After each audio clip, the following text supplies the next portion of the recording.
મિત્રો, આ અદાણીએ ગુજરાતના ગૌચરો, ગુજરાતના સંસાધનો અને ભારત ભૂમિને ભયંકર લૂંટી છે. આ દેશના પૂંજીપતિ ઉદ્યોગપતિઓએ રસાતાળ વાળવામાં કશું જ બાકી રાખ્યું નથી. 14 મહિના પહેલા બનાવટી દસ્તાવેજોના આધારે અમેરિકાના નાગરિકો પાસેથી બોન્ડ સ્વરૂપે કરોડો રૂપિયાની ઉઘરાણી કરવાના એક બ્રાઇબરીના ફ્રોડના 480ના કેસમાં અદાણીની સામે ત્યાં ગુનો દાખલ થયો અને ત્યાંની સરકારે પ્રાઇમા ફેસી પ્રથમદર્શી પુરાવાના આધારે ભારત સરકારને કીધું કે આ માણસને સમન્સ ઇસ્યુ કરો. છતાં ચાપલુસી કરવામાં એક્સપર્ટ નરેન્દ્ર મોદીની ભાજપ સરકાર આ ગૌતમ અદાણીને હજી સુધી એક સમન્સ પાઠવી શકતી નથી. એક સામાન્ય 2% ટપોરીઓની સામે વરઘોડો કાઢે છે જાણે મોટી ધાડ મારી હોય. પણ આટલો મોટો પૂંજીપતિ જેની સામે 24,000 કરોડના કૌભાંડનો અમેરિકાની સરકારમાં, અમેરિકાની કોર્ટમાં આરોપ છે, એને 14 મહિનાથી સમન્સ પાઠવી શકતી નથી.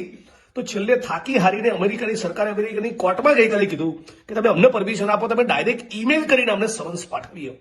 તમે કલ્પના કરો, નરેન્દ્ર મોદી પોતાની એવી છબી ઉભી કરવાની કોશિશ કરી છે કે હું ખાતો નથી, ખાવા દેતો નથી. તો જેણે 24,000 કરોડનું કૌભાંડ કર્યું છે અને અમેરિકાની કોર્ટ કહી છે, અમેરિકાની કોર્ટ સમન્સ ઇસ્યુ કરે છે, અને છતાં ગુજરાતની સરકાર કે ભારતની સરકાર એ અદાણીને સમન્સ પાઠવવા તૈયાર નથી. મતલબ કે ભ્રષ્ટાચારીને સ્પષ્ટપણે છાવરી રહી છે. એટલું જ નહીં, આ તો સિવિલ કોર્ટ, સિવિલ મેટર, પણ સાથોસાથ અદાણીની સામે ક્રિમિનલ મેટર પણ દાખલ થઈ છે.